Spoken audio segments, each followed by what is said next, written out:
Sobat K, kalau kita mengutip ekon.go.id, peran UMKM sangat besar untuk pertumbuhan perekonomian Indonesia dengan jumlahnya yang mencapai 99% dari keseluruhan unit usaha.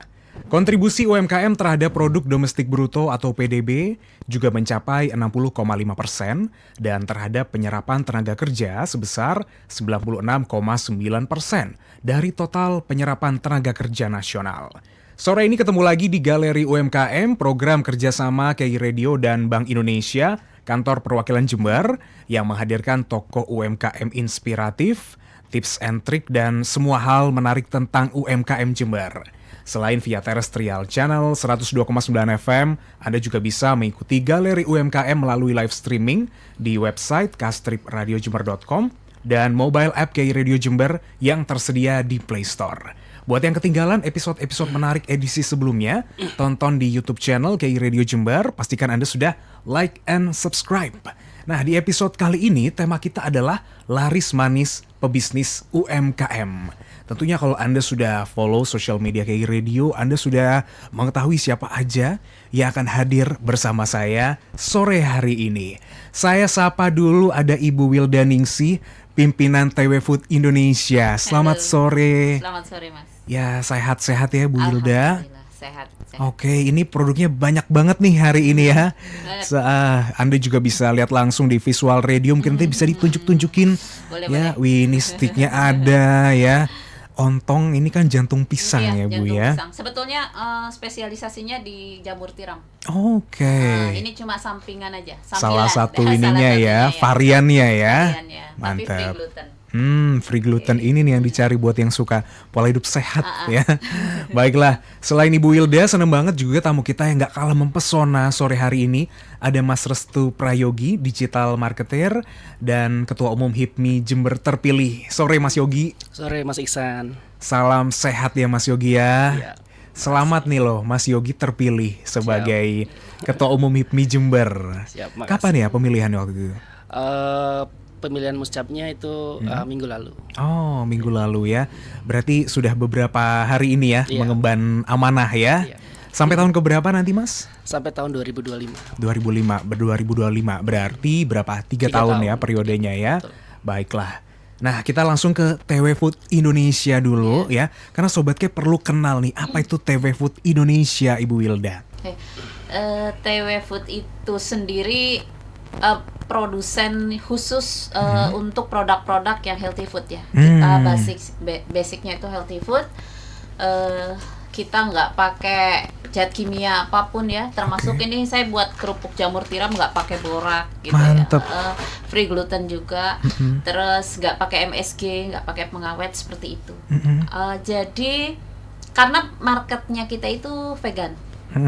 Dan untuk anak-anak yang spesial, yang memang alergi dengan kacang kedelai, alergi dengan tepung terigu, kita mainnya di sana. Marketnya kita di sana. Agak dideketin lagi mikrofonnya, nggak digeser aja, lebih ya. deket lagi ya.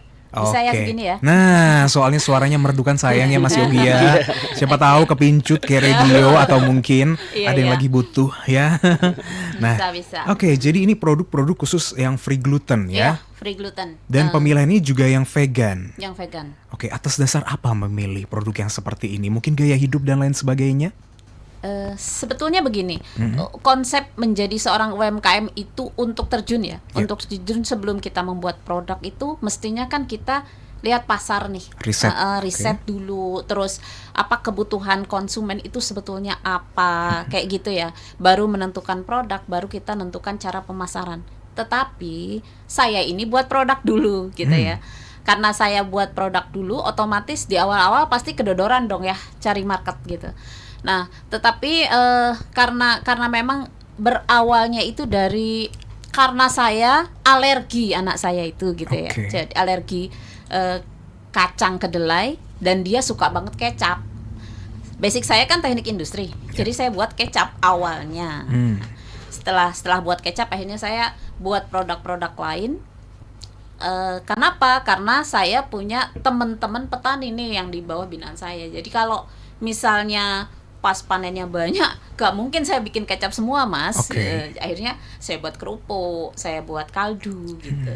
Seperti itu awalnya. Oke, yang penting tetap vegan ya. Iya, vegan. Dan free gluten. Ini yang Free menarik nih. Pola hidup sehat juga saat ini udah semakin banyak yang sekarang ya. masyarakat sadar ya, terutama hikmah dari pandemi COVID-19 itu kan. Iya. Dan kalau kita lihat, maka ini menjadi salah satu yang sangat potensial juga sampai dengan era sekarang. Dengan sekarang, ya pasarnya yang sekarang ini luar biasa, Ya. terutama setelah 2000 ya, tahun 2020 kemarin itu Oke. kita kena gelombang COVID. Nah itu banyak sekali pelaku hidup sehat yang akhirnya menggunakan produk kami gitu. Mantap. Terus pelaku vegan juga bertambah kecenderungannya. Ya.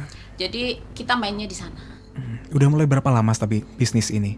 Saya mulai di vegan tuh 2017. 2017. Iya, 2017. Untuk kalau vegan, kalau keluar sendiri yang rutin baru stick ontong aja. Oke, tapi sebelum 2017 udah jalan ya Sudah UMKM-nya jalan, ya? Sudah jalan. Saya jadi di UMKM itu 2002. Oh oke, ketika kami masih anak-anak ya, 2002 ya. Masuk Jember ini karena saya tidak bekerja, saya bisnis dari rumah. Saya buat cook and cookie pastry seperti itu. Oke, apakah itu menjadi salah satu motivasinya Bu Wilda menjadi entrepreneur? Karena hobi mungkin? Karena basicnya memang entrepreneur. Orang tua saya, kalau bapak memang PNS, tapi kalau ibu memang pengusaha ya. Jadi dari dulu usahanya itu, kalau di Bogor itu ada namanya Empal Legenda gitu ya. Itu ibu di situ. Wow, berarti Empal Sekarang itu Legenda sudah ya? kakak, ya. Itu adalah usaha yang dimiliki oleh keluarganya Ya. Bu Wilda ya? Gitu. Mantap, kapan-kapan kita bisa coba juga nih ya Awalnya saya juga buat empal di sini. di sini. Awalnya. Tetapi karena daging itu mahal, ya akhirnya saya bikin empal jamur. Oh. Ternyata banyak gitu. Ya, dan Jadi, sekarang menjadi salah satu ketagihan. produk juga ya Ya, dari TW Food ini ya. betul, Empal. Abon jamur, empal jamur, mie jamur, sosis jamur, semua. Aduh. Not anything else. Oke, saya jadi lapar sekali ya. Apalagi ketika saya melihat sudah ada banyak sekali produk-produknya TW Food yang langsung di depan saya ini ya. Tapi boleh Kak, bentar lagi kita sambil icip-icip ya Mas Yogi ya kayaknya ya. Karena ini produknya juga bisa langsung siap santap juga ya. Yang hadir hari ini ada stick ontong ya. Mungkin boleh agak ditunjukin dikit ya ke kamera ya.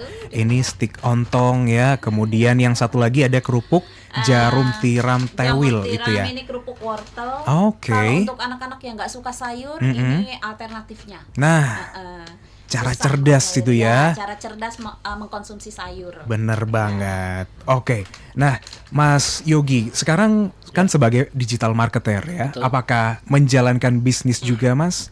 Iya, saya menjalankan bisnis juga di bidang properti dan juga pendidikan. Wih, mantep nih, properti pendidikan ya. Ini juga menjadi salah satu orang yang idam-idamkan ya ketika properti, kemudian pendidikan kita sebagai wujud kita sebagai memberikan ini juga ya sumbangsi buat negara ya. Pendidikan buat masa depan anak-anak ini. Sudah berapa lama itu, Mas? Saya di pendidikan kurang lebih sekitar 12 tahun dan di properti 6 tahun terakhir ini saya baru. Oke, dari pendidikan ke properti ya. Nah, apakah semua ini juga Mas sambil menjalankan sendiri digital marketernya untuk kedua usahanya itu atau untuk ada maksudnya salah satu aja yang dikhususkan oleh Mas Yogi mungkin? Ya, kebetulan di pendidikan kita mengelola sekolah namanya Pelita Hati School. Di situ kita punya tim. Jadi ada tim, kita nyebutnya tim marketing komunikasi yang dia khusus menangani terkait dengan digital marketernya Pelita Hati. Iya. Maupun juga di properti juga saya juga punya tim sendiri. Jadi mereka bergerak secara konsisten, mereka juga punya perencanaan yang bagus. Karena menurut saya digital marketer itu bisa sukses kalau kita konsisten melakukannya dengan sebuah perencanaan yang baik. Karena kalau kita kebanyakan ya orang merasa digital marketer sulit ya, terus udah gitu merasa tidak ada dampak gitu kan terhadap usahanya, itu mungkin mereka tidak merencanakan dengan baik dan juga mereka tidak konsisten melakukannya mungkin gitu. Dan itu ada strategi-strategi khusus juga gitu kan. Juga nggak sembarangan kita coba posting doang gitu. Ada strategi yang kita terapkan dan itu harus dijalankan secara berkelanjutan gitu. Benar sekali, karena sekarang kita di eranya digital ya. Mau nggak mau, marketingan udah nggak semacam bagi-bagi brosur lagi Iya, ya. betul. Sekedar dari mulut ke mulut lagi ya. Kita kunjungan tapi melalui digitalisasi. Iya. Sudah berapa lama ini Mas memfokuskan untuk digital marketer? Saya ini sudah cukup lama sebetulnya. Sejak saya masuk ke Pelita Hati 12 tahun yang lalu tuh saya sudah mulai menggerakkan ini. Ya. Walaupun sebetulnya digital marketing ini boomingnya ya pada saat pandemi kemarin ya. Iya, Pada betul. saat orang-orang dipaksa untuk Kerja dari bekerja rumah dari ya. rumah, dan itu menjadi solusi untuk melakukan pemasaran bagi mereka semua. Hmm. Tapi sebetulnya saya sudah melakukannya cukup lama, dan saya sudah membuat semacam riset ya bagaimana terkait dengan digital marketer ini. Sebetulnya yang menjadi pemikiran saya adalah sekarang ini adalah waktunya sebetulnya. Generasi sekarang ini, generation Y, generation Z ini, mereka merupakan digital native. Mereka tidak bisa lepas dari handphone, mereka gadget gadgetnya. mereka, dan itu sebetulnya Peluang sebuah ya? peluang pasar buat kita yang kita bisa mempengaruhi mereka. Ya tentunya juga dengan beberapa hal strategi ya, tidak mungkin kita juga melihat pasarnya kan sama ya, gitu kan. Nah karena itu pasar saya itu adalah generation Y waktu itu saya masuk ke sekolah, dan saya harus bisa mengambil mengambil kesempatan itu gitu kan. Karena saya tidak lagi membuat banner atau tidak membuat baliho besar dengan harga yang cukup mahal, tapi saya cukup membuat efektif dan efisien marketing saya melalui digital marketing. Dan itu membuahkan hasil. Ya memang tidak langsung ya, tidak instan ya. Ini butuh sebuah proses yang cukup panjang juga buat kita.